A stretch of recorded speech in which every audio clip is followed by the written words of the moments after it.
Au moins, quand la personne est malade, tu te dis, bon, elle a été malade, au moins, c'est une longue maladie, mais pour rien. Pour rien. Crise cardiaque. Crise cardiaque. Tu vas expliquer ça comment? Comment quelqu'un est bien portant, tu dors avec la personne, le matin, la personne se lève et puis son cœur s'arrête. Un seul coup. Tu regardes le ciel et puis tu as l'impression que tu te dis, donc Seigneur, tout le travail que j'ai fait, tout ce que j'ai fait, mes prédications, tout, le merci c'est de prendre ma femme.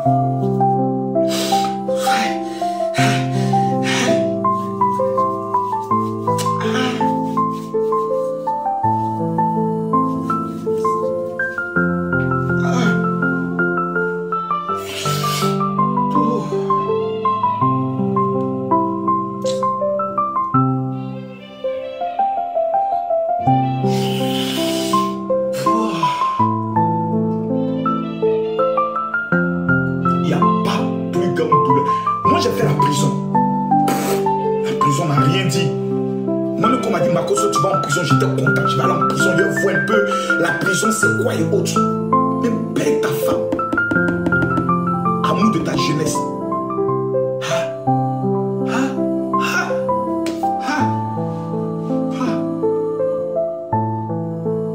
C'est-à-dire, plus les gens viennent te dire, Yako, sois fort, ça va aller, plus ça te met encore en colère. Il est plus tu as envie de les mordre, de les agresser. Et c'est là les pasteurs viennent dire, non, tu sais, tu es un homme fort. Il faut être fort. Eux ne savent pas. Laissez-moi couper les commentaires sur TikTok pour ne pas qu'on bloque le live. Eux ne savent pas. Mettez les cœurs pour sécuriser les gars. Eux ne savent pas. Aujourd'hui, là, le pasteur Marcelo, dans l'état dans lequel il est là, vous allez voir la méchanceté de certains Congolais. Vous allez voir. C'est maintenant que ses ennemis vont dire, finissons-le. C'est maintenant. Ils vont dire, c'est le moment de le finir. Là où il est couché, là, on n'est qu'à le finir. Finissons-le maintenant. Vous allez voir certains dire, oh, c'est parce qu'il s'attaque au ministère des prophètes que Dieu l'a frappé. Vous allez voir d'autres dire, oh, il a sacrifié sa femme. Vous allez voir d'autres dire, oui, la loge dans laquelle ils sont là, eux avec les Ivan Castanou là, c'est le prix à payer. Dieu a décidé de frapper, ou ils ont sacrifié sa femme. Ils vont tout dire. Parce qu'ils savent qu'il est faible. Parce que le diable sait que son serviteur est faible. Donc qu'est-ce qu'il faut faire? Il faut l'achever. Et c'est là, à cet instant précis, que sa communauté, son église, les serviteurs de Dieu, les chrétiens du monde entier, qu'il a été une fois pour eux une bénédiction. C'est là qu'il doit se lever. C'est là qu'il doit se lever. C'est là qu'il doit dire jamais sur lui. Non. Vous pouvez faire ça sur les autres, mais sur le pasteur Massou, on va vous détruire. S'il faut la guerre, on va déclencher cette guerre. C'est là que vous allez voir certains venir vous dire, je vous avais révélé, je vous avais prédit que quelqu'un allait décéder, un grand serviteur allait arriver. Oui, je vous avais dit que Dieu allait frapper. C'est là que vous allez voir certains utiliser ce moment difficile pour se donner une visibilité. On dit que quelqu'un a perdu sa femme. C'est-à-dire tous les serviteurs de Dieu devaient même s'asseoir, attraper les mains de leur femme pour dire, maman, demain ça peut être toi. Demain ça peut être moi.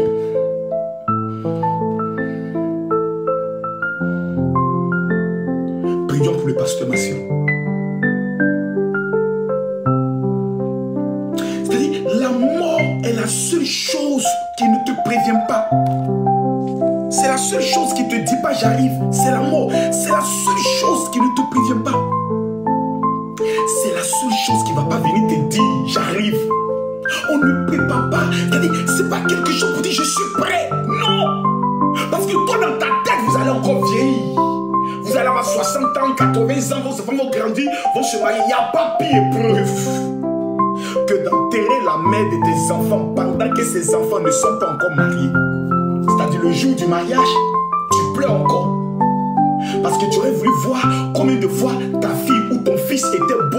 Combien de fois le jour du mariage, ta fille s'est bien habillée et sa maman est à côté. Et tu es seul à prendre sa main pour l'amener au mariage. La mort ne prévient pas.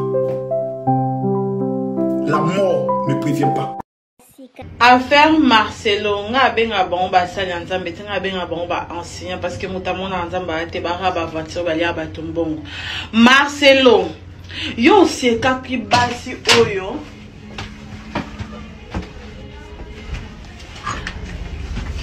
Oseka ki basi o batobola bango na Goma. Comme quoi ezara bango moko nde basala que batobola bango. Na babiema na bango, na babiloko o balataka. Obi combien de mitema yo shokaki Marcelo? Combien de mitema yo shokaki puis o s'eskizaki te? Lelo siko moi sino akufi Marcelo donc yé muta sali ki akufa. On ne se moque pas de Dieu. Na yon utiliser terme yo utilisé pour ba victime oyo ya Goma o ba tobola bango pa ba inconnu. On ne se moque pas de Dieu. Oh, ça, fimbo nzambe, baninga nzamba existara ya solo. Marcelo regarde pour ridiculiser ba femme wana batute, ba femme wana o batobola bangote, misu batobola bango na sima, sans consentement na bango misu batobola bango liboso. Na utiliser moi te parce que TikTok alinga ngote. Yo se mokai na bango. So bolanda ita se mokai na batwana. Lelo sikoyo, tokoloba nini? Et à faute à moi si non d'enzambe à juillet été à bino ba faux été à yo et puis Marcelo faut sa repentance à ma casse hein parce que wana nzamba wenda frappe tant nzamba kota na famille a frappera tout le monde peut-être yo mo pour kende ou bien à cause de ce moi no bien de konao ou bien peut-être ba parents non so bas en vie. En tout cas, na bangi vraiment Nzambe. Nga na bangi Nzambe. Dieu existe pour de vrai. Marcelo seki bango awa. O seki ba victime wana. O izaka faute na bango. Boye na boye sans même qu'on s'excuser awa ke bolimbi sanga elo na lobaki boye na boye. Siko lo to suki wapi. En tout cas, nga vraiment baliwa ngo écoute la nga suna lali na lamuki na kuta muta kofi nga vraiment liwa ya mwasi ya Marcelo et la singa munena Nzambe bio bo sekaka batu o bana problème Nzamba ko frappera bino da sale pas Marcelo était ya yo kaka tozana erebu bato minene bayaka bato bauta bapoto dilo kitoko ezawa ah tozana yonso tosepelaka na matonge kotala mama bijou tosepelaka mama bijou ata na baide ya malamu tosala makambo ya kitoko bato minene bazoya bapaya banini nyonso tu eza nango biso bakuna bazalaka te toza kimia wakande bozomona eza pa mwa ya poto tika detika mama bijou toyambaka bato minene ya jete epuis mama bijou atiki biso te ate esu boutique ate boutique nyonso koluka ezali ezala parfum ezala dedora ezala masanga nyonso ezali chez mama bijou chez mama bijou soko oyo okolala kitoko luka eza te climatisé ya courant wow nyonso ezali chez mama bijou otaka bato bauta bipai na bipai bayoretrouve pa mama bijou pa mama bijou kitoko wapi pa mama bijou mwa ezali mama bijou bayo sika eye na kati ya matonge auberge na biso ezali wana pona ba séjour na bino botala ndenge mama bijou abongiseli bilo place ya kitoko ya kolia place na biso ya détente toza na malewa oyo tolambaka kitoko na kati mama Nadine azozela bino botala tokoti na appartement numéro 5 oyo mama bijou alobaka chambre ya pamba chambre ya pamba na biso toza na douche, debout ya propre, toza na lit ya 2 personnes, toza na climatiseur, tokoti na appartement numéro 3 oyo pe lisusu ezali kaka chambre ya pamba. Na kati ya appartement numéro 3 eza na TV, eza na frigo, eza climatisé, eza vraiment propre makasi botala toilette nango. Appartement numéro 5 oyo tokotaki liboso bomoni sikoyo tokoti na kati ya salon oyo tobenga yango appartement numéro 6. Appartement numéro 6 oyo ekomaka 2 chambres na appartement numéro 5. Botala cuisine na biso ndenge eza kitoko. Toza na ba chambre salon cuisine, toza na chambre salon cuisine, toza na 2 chambres salon cuisine, toza pe na ba chambre simple.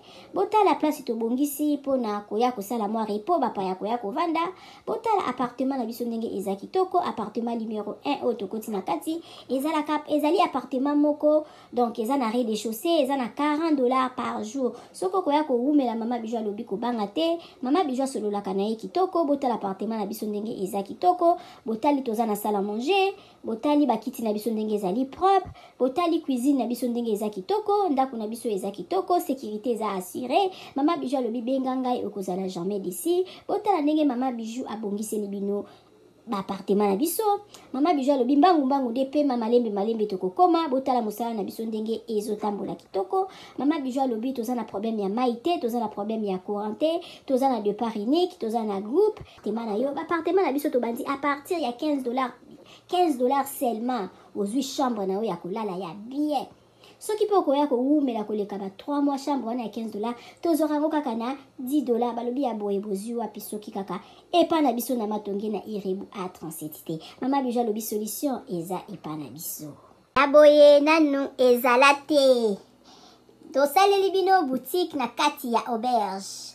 Mama bijou alobi asali boutique na ye na kati ya auberge. Okoki kozala na posa ya komela vin, okozwa vin na kati. Obosalaki mwa deodorant na yo na poto, okomona deodorant na yo na kati ya auberge na biso. Mama bijou alobi obosanaki kado kobanga na yo te. Mama bijou azweli bino solution na kati ya auberge na biso oyo eza na matonge na Irebu A37. Botala ba ombia, botala ba savon ya ombia ya mbuma, ya ombia ya mai. Botala mama bijou atie ba maquillage na tie ba anti-age. Mama bijou alobi kobongisa loposo eza place mosusu te kaka na matonge na Irebu A37. Olingi osombela mutu mwa montre ya kopesa mutu kado okozwa na kati ya auberge na biso na boutique na biso oyo eza na matonge na Irebu A37. Mama bijou alobi biso nde makambo. Tala toza na ba maquillage, toza na ba dentifrice, okoki kobosa na dentifrice na poto okozwa epa na biso. Biso tozali na ba papier mouchoir oyo ya original euti en direct na Allemagne. Botala toza même na ba bande hygiénique. Mama bijou alobi boutique na biso nde makambo. Boutique na biso eza na matonge na Irebu A37. Okoki kobosa na yo chargeur na yo na poto kobanga na yo te. Mama bijou atie tina ba chargeur pona ko charger téléphone. Mama bijou akanisi bino na nyonso. Toza na ba coton-tige, toza na nyonso na nyonso. Okoki kobosa na eloko na poto kobanga te. Kaka place okolala, place okosomba biloko. Epa na biso totekaka pirate te. Botala biloko na biso ndenge eza kitoko. Oza na posa kosala mutu kado, yo oza na wana poto. Contactez mama bijou na numéro wana.